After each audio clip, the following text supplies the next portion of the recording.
Nah, ini buat teman-teman semuanya. Siapa di sini yang masih mengalami atau yang baru telat bayar di Akulaku siapa gitu loh. Atau di Kredivo siapa? Di Shopee mungkin pinjam duit teman-teman semuanya.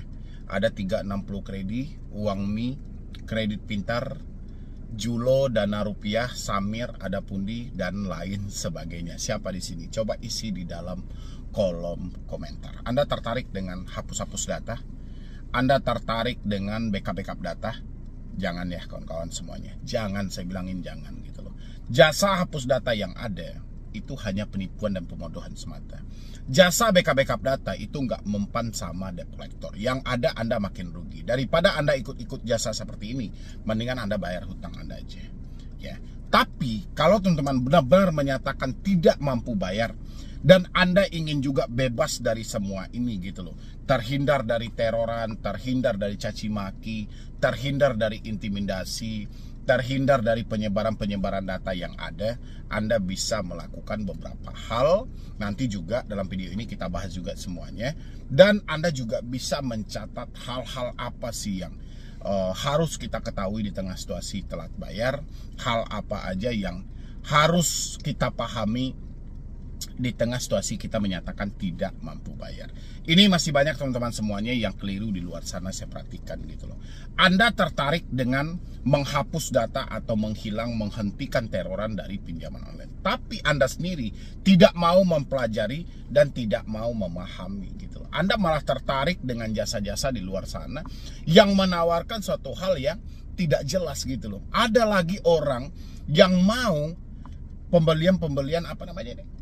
Mengkuasakan gitu loh kepada oknum-oknum yang terkadang nggak jelas. Dan bahkan parahnya lagi teman-teman semuanya, itu biayanya itu sistem cicil gitu loh. Misalnya diminta sama si orang ini anggaran 5 juta atau 10 juta, dana di awal bayar dulu 2 juta atau 3 juta, 4 juta, nanti sisanya dicicil dan itu akan ditagih ya. Jadi seakan-akan Anda tidak bisa keluar. Ini kita sudah telat juga nih dipinjol. Kita ditagih juga debt collector. Kita pakai jasa ini ditagih juga. Masalah kita tidak selesai. Masalah yang ada makin banyak gitu loh. Nah, ini kebetulan buat teman-teman semuanya. Yang perlu Anda lakukan, yang paling pertama yang perlu Anda lakukan adalah berdamai dengan diri sendiri. Karena saya perhatikan ketakutan yang Anda alami ini tidak keluar dari pemikiran Anda, disumbang karena telepon dan WhatsApp. Saya berulang kali, di beberapa video saya selalu sampaikan. Kalau ini tidak Anda lakukan, hidup Anda akan hancur. Kalau Anda menanyakan, Bang, aturan dari debt collector itu seperti apa sih? Ada nggak sih aturan untuk membatasi tindakan yang dilakukan oleh debt collector terhadap kita? Ada, nanti teman-teman kita akan sampai ke sana nanti. Yang jelas hari ini dulu, yang paling terpenting adalah bagaimana Anda berdamai dengan pemikiran Anda sendiri. Pemikiran Anda sangat kejam kawan-kawan semuanya. Sangat kejam. Ya. Pemikiran Anda seakan-akan tidak ada hal baik, tidak ada hal yang positif, selalu dengan hal buruk dan hal negatif gitu loh. Itu pemikiran atau apa sih gitu, atau sarang mafia? Kayak mana itu pemikiran selalu dihantui dengan rasa takut? Kapan waktunya kita mau bekerja? Kapan waktunya kita mau berusaha? Ya, ingat teman-teman semuanya, tidak ada yang memberi Anda makan ketika Anda miskin. Sekarang duit sudah tidak ada, yang dia fokuskan sebar data nggak sih? Boleh nggak sih si DC menghubungi kantor? Boleh nggak sih mereka menghubungi kita kepada kontak darurat? Ya, harusnya pertanyaan-pertanyaan seperti ini dibuang aja teman-teman semuanya, daripada mengganggu. Kapan DC datang ke rumah itu mengganggu sekali gitu ya. Yang ada Anda masuk dan terjerumus dalam hal-hal yang saya sampaikan di awal tadi. Nah, ini buat teman-teman semuanya, ada sebenarnya aturan itu yang membatasi yang mana hutang Anda ini di pinjol-pinjol yang saya sampaikan tadi itu bisa lunas. Saya berapa kali menyampaikan sama teman-teman semuanya, ini aturan menguntungkan diri Anda. Kalau aturan ini Anda praktekkan dan aturan ini Anda patuhi, Anda lihat, Anda pahami, ini menyelamatkan Anda untuk jangka panjang. Ya, debt collector sangat ketakutan dan sangat jijik dengan aturan yang ini gitu loh. Ya, walaupun kita tahu aturan ini setelah dibentuk oleh OJK pun, OJK tidak mengawasi lebih spesifik. OJK tidak mengawasi secara praktek di lapangan, tapi nggak ada salahnya kita sebagai debitur memahami ya mana yang diperbolehkan dan mana yang tidak diperbolehkan. Bukan berarti kita mencari sesuatu yang jelas-jelas hal itu tidak penting bagi kita. Oke teman-teman semuanya, apa aja aturannya bang? Apa aja yang harus kita pahami bang? Anda simain dan Anda catat ini baik-baik. 7 aturan OJK ini tidak berfungsi sama sekali teman-teman semuanya. Seandainya 7 aturan ini itu berfungsi, itu semua hutang pinjol yang ada sama Anda itu hari ini, Anda yang telat-telat bayar, itu tidak layak satupun untuk Anda bayar ya. Tapi kita harus gimana teman-teman semuanya? Ada aturan OJK ini tidak berfungsi sama sekali, tapi entah untuk apa OJK membikinnya saya juga nggak tahu gitu loh. Entah apa tujuan OJK membentuk satu aturan ini, padahal fakta di lapangan aturan ini tidak pernah ditaati gitu loh. Ya, bahkan sebanyak ini pinjol yang menjalin kerjasama dengan debt collector, nyaris tidak satupun yang mengikuti aturan yang ada. Hanya saja masyarakat tidak mampu membuktikan. Kenapa? Karena keterbatasan akses yang ada gitu loh. Ya kan? Kalau teman-teman ini misalnya orang-orang kita masyarakat umum ini mempunyai akses yang komplit, saya rasa tidak ada pinjol legal yang ada di Indonesia ini. Semuanya berubah jadi ilegal gitu loh ya kan. Tapi ya apa boleh buat teman-teman semuanya. Kalau dibilangin kecewa ya saya sangat kecewa ya dengan aturan yang satu ini tidak berfungsi sama sekali. Teman-teman penasaran nggak dengan aturannya? Kemarin-kemarin saya juga sempat, kalau misalnya hal ini nanti Anda temukan juga, walaupun OJK tidak peduli setelah aturan ini dibentuk, kita yang lebih peduli teman-teman semuanya. Kita catat semuanya, mana yang tidak sesuai dengan aturan yang berlaku, ya sudah, kita yang melawan gitu loh. Ya nggak sih? Ini aturan dibuat untuk dipatuhi, bukan aturan dibuat untuk dilanggar. Kalau aturan ini dibuat untuk dilanggar dan tidak untuk dipatuhi, kenapa harus ada aturan? Mendingan nggak usah pakai aturan sama sekali, jelas pula ya kan. Yang jelas pinjol ada di Indonesia, tidak ada yang mengatur sama sekali. Jadi jelas, masyarakat pun bisa lebih mengantisipasi untuk kedepannya gitu loh. Benar nggak teman-teman semuanya? Ini untuk aturannya teman-teman. Sebenarnya kalau kita pahami, ini hutang Anda ini bisa diautolunaskan semuanya. Karena tidak sesuai lagi gitu loh. Ya, tidak sesuai lagi dengan target-target yang ada gitu loh. Ini teman-teman catat ya. Peraturan Otoritas Jasa Keuangan POJK nomor 22 tahun 2023 mengatur tentang penagihan kredit macet termasuk cara penagihan dan waktu penagihan. Ya, ini diatur soal tentang penagihan kredit macet termasuk cara penagihan dan waktu penagihan gitu loh. Ya.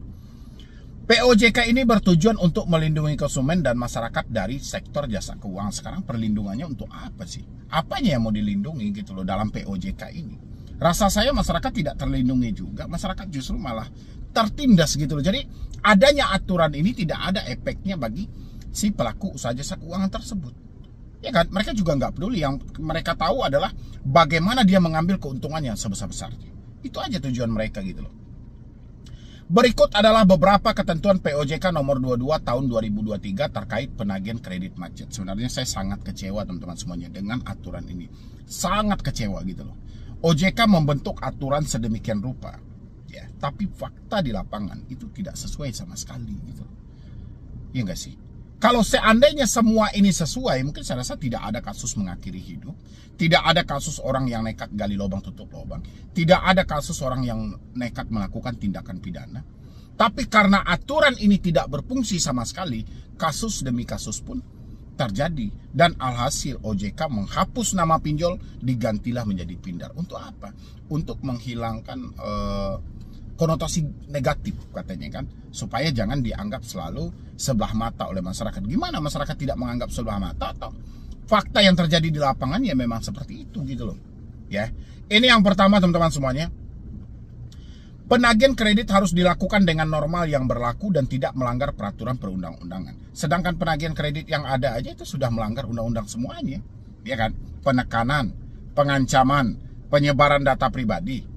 Ini sudah melanggar undang-undang gitu loh. Cuma masyarakat bingung harus melapor kemana. Ya, bingung mereka harus melapornya ke siapa ini lagi. Kepada siapa gitu loh. Ya kan, aturannya bagus. Penagihan kredit harus dilakukan dengan normal yang berlaku, tidak melanggar peraturan perundang-undangan. normanya norma yang mana gitu loh. Apakah norma yang misalnya ya normal saja lah kalau misalnya mereka untuk mencaci maki, apakah seperti itu? Ya, kalau memang ini dikaji sebenar-benarnya dan ditindaklanjuti, diawasi dengan ketat, OJK akan melihat celah itu. Ya, tapi sayangnya ya itulah. Habis itu penagihan tidak boleh dilakukan dengan cara ancaman, kekerasan atau tekanan secara fisik maupun verbal. Ketika ada ancaman yang menyebutkan nama aplikasi, itu tidak akan ada ancamannya. Tidak akan ada kekerasannya. Tidak akan ada fisiknya, tidak akan ada ancaman verbalnya. Tapi ketika ada ancaman tidak menyebutkan nama aplikasi, ketika ada penagihan tidak menyebutkan nama aplikasi, ya sudah, isinya semua ancaman, intimidasi, kekerasan, verbal semuanya. Ya, tapi giliran mereka menagih menyebutkan nama aplikasi itu nggak akan ada. Baik semuanya, mengingatkan selamat siang, tagihan Anda sampai detik ini sudah jatuh tempo, mohon dibayarkan sebelum terlambat, dendanya bertambah, sebelum data dilimpahkan ke pihak ketiga. Normal semuanya. Tapi di hari yang sama mereka cek dengan nomor yang berbeda. Yang satu penagihan Persibaik, mereka menyebutkan nama aplikasi, yang satu lagi sampah aja isinya dan binatang, tapi tidak menyebutkan nama aplikasi. Ya, seandainya masyarakat mempunyai akses untuk menyelidiki hal ini, rasa saya OJK akan bingung gitu loh, bahwasanya pinjol yang telah dia legalkan itu tidak layak, ya kan? Habis itu yang ketiga, penagihan hanya boleh dilakukan pada hari Senin sampai Sabtu pukul 8 sampai 8 malam, dari jam 8 pagi sampai jam 8 malam. Ini siapa coba teman-teman semuanya? Masih banyak pelanggaran-pelanggaran yang terjadi hari ini. Ya, masih banyak gitu loh. Bayangin teman-teman semuanya, menagih jam 9 malam, jam 10 malam gitu loh. Kemana harus melapor? Tempat melapornya tidak tahu.